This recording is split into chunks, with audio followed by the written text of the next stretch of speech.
What's up guys, my name is Josh and this is a review of the Meze 12 Classics. I reviewed the Meze 11 Neos and I had a lot of good things to say about them. There's a link to that video down below. I think that audience trust and transparency with what is going on behind the scenes is incredibly paramount. I think it's one of the most important things I can do as a reviewer because long-term trust from a viewer is going to be incredibly more valuable than any free product. That being said, I did email Meze and I asked if they would like to work together and I could review some stuff. I didn't ask for free product. They sent me the 12 Classics, but they did offer to keep it under the condition that I link to their website, and that is going to be in the link down below. Other than that, they have not influenced, asked, or otherwise tried to get me to say anything particular about these headphones. So all opinions in this video are the expression of my own findings, my own opinions. They have not been influenced by any outside source. All right, now let's get into the review like usual. If you want to skip to any particular part, you can jump here. That being said, let's start off with build.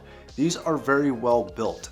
They are the same build as the 11 Neos, except for part of the actual driver housing, instead of it all being metal like it was on the 11 Neos, this is actually walnut. Now, even though these are using the same exact drivers as the 11 Neos, it does change the sound signature a little bit. And I'll go over a little bit of a comparison near the end of the video. Now they have, in my opinion, the perfect length for a mobile headphone cable. Now that cable is also tangle free, which is incredibly helpful if it's going in and out of a pocket all day. Now onto the power requirements. This is a headphone for mobile use. That's what it's designed for, and you can run it off of pretty much any phone, and you're not really going to see a whole lot of benefit from an amplifier. Although maybe a little bit, and if you prefer like a certain, let's call it flavor of an amplifier, you may want to look at maybe a mobile DAC amp. The Oppo Hot2, if you can find it, is going to be on the top of my recommendations. I think right now I've seen a couple of new ones around 150 bucks. I definitely recommend jumping on that. I'll see if I can find one and link to that on Amazon. So I want to talk about the 12 Classic as a whole first, and then I'll get into the comparison against the 11 Neo.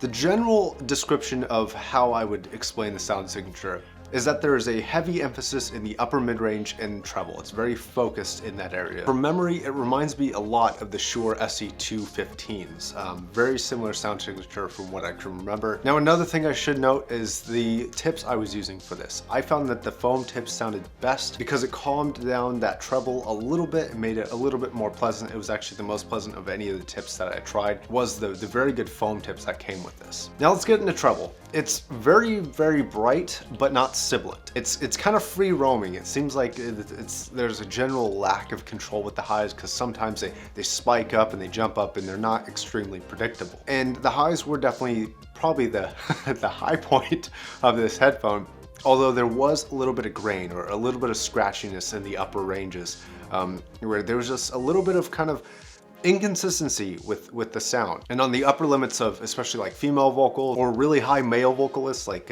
some of the upper limits of Sam Smith, there was almost seemingly like false texture to it. Kind of in the same way that SHP 9500s kind of falsify that high end, and it doesn't quite have the same quality that you would get with like a HC600. Obviously, we're talking about completely different types and prices of headphones, but that is the closest example I can think of. Now let's talk about the mid-range. This is a high point and a low point of this headphone. The upper mid-range is very, very good. It hits with a lot of impact. There's a lot of detail. There's a very large amount of clarity. It's very intimate. It sounds wonderful. However, the low mids and kind of rolling off into the bass notes is kind of where this headphone starts to fall apart a little bit. It doesn't quite have the same impact or overall presence that you would get with the 11 Neo. There's not a lot of bass. It's very flat.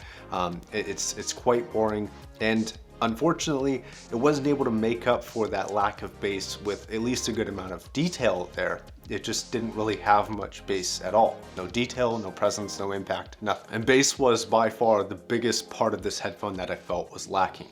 Soundstage is it's pretty typical for an IEM, though I will say that the imaging was very, very good. Not the best I've ever heard on an in-ear headphone, but pretty good for under $100, I will say that. Okay, now let's talk about this in comparison to the 11 Neos, because that's where I find this to be the most interesting, considering that these headphones only have a difference between what the housing material is made of. Everything else should be exactly the same. I felt that the 11 Neos were a much more balanced headphone. The bass, the treble, the mid-range, it all blended and mixed perfectly. It was, I think, the first 10 out of 10 score I gave to a headphone on this channel, price to performance. The 11 Neos had more well-rounded, more impactful, significantly more present bass. It was more detailed. In the bass department, it really just kicks the 12 Classics ass. Although with the 12 Classics, you're gonna get better highs nice. Better soundstage, better imaging. Not a lot, but a little bit. And if we're talking about, 5-10% here and there, that does add up. So for certain music that didn't really have a lot of bass to begin with, think like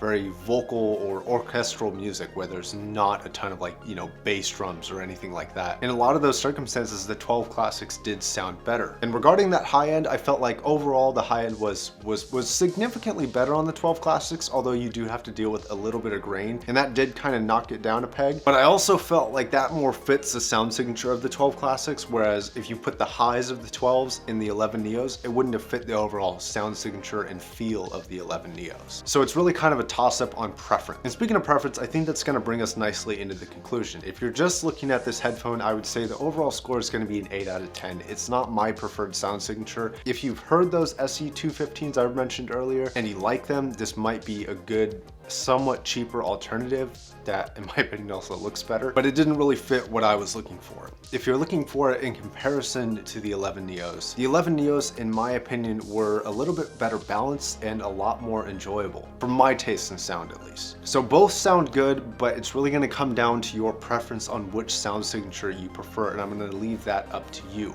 Slight disclaimer with the 11 Neos, those were actually not sent to me by Meze, those were sent to me by a little tiny startup YouTuber for audio named Zeos. And I'm going to leave Amazon links to the 11 Neos, the 12 classics, the aforementioned Meze website, and a link to the 11 Neo video if you want to go ahead and check that one out. It's a good one. Alright guys, thank you very much for watching. If you like what I do on this channel, please consider supporting me on Patreon. Or if you're not willing to put money towards it, sharing this with your friends, family, whoever is interested in audio that you know, that definitely helps the channel grow.